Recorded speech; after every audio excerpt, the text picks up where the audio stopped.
దేశవ్యాప్తంగా వర్కింగ్ జర్నలిస్టులకు సంబంధించిన 2 చట్టాలను కేంద్రం రద్దు చేయడం తగదని జాతీయ జర్నలిస్టుల సంఘం కార్యదర్శి గంట్ల సేనుబాబు, విశాఖ జిల్లా అధ్యక్షులు పి నారాయణలు అన్నారు.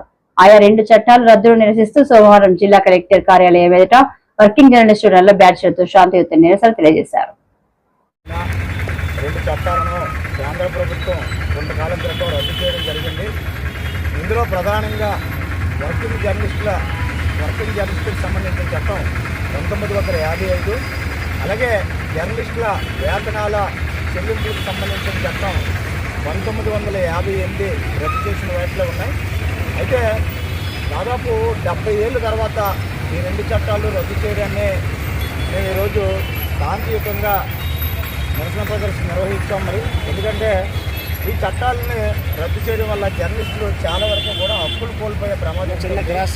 వర్కింగ్ జర్నలిస్ట్ అనే పదం తీయడం వల్ల, ఆ చట్టం రద్దు చేయడం వల్ల జర్నలిస్టులను అసలు ఏమని పిలుస్తారు, భవిష్యత్తులో మరి ఏవైతే రద్దు చేస్తారో వాటిని బదులు మరి కొత్త చట్టాలు ప్రవేశపెట్టాలి. మరి అందుకోసమే మేము జాతీయ జర్నలిస్టుల సంఘం, నేషనల్ అలయన్స్ ఆఫ్ జర్నలిస్ట్ మా జాతీయ అధ్యక్షులు, Delhi union of working journalist అధ్యక్షులు పాండే గారి అధ్యక్షతన ఇప్పటికే విషయాన్ని పార్లమెంట్లోనే పలువురు ఎంపీల ద్వారా పార్లమెంట్ దృష్టి కూడా తీసుకెళ్లడం జరిగింది. వర్కింగ్ జర్నలిస్టులకు సంబంధించిన చట్టం రద్దు చేసినట్లయితే దానికి వేరేగా మార్గం చూపించాలి. లేని పక్షంలో ఆ చట్టం పునరుద్ధరించాలి.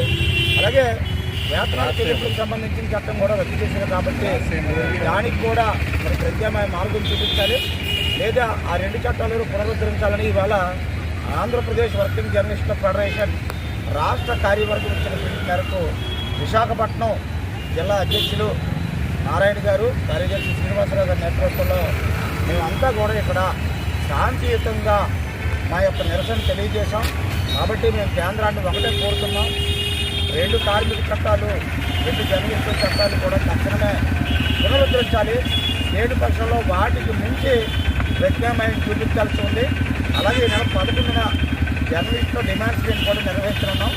దాన్ని కూడా జర్నలిస్ట్ మిత్రులందరూ కూడా హాజరై జయప్రదం చేయాలి. AP working journalist association, AP broadcast association, AP small and medium newspapers అసోసియేషన్లు సంయుక్తంగా కూడా ఈరోజు ఎల్లుట కార్యక్రమంలో పాల్గొంటాయని తెలియజేసుకుంటూ సెలవు తీసుకుంటాం.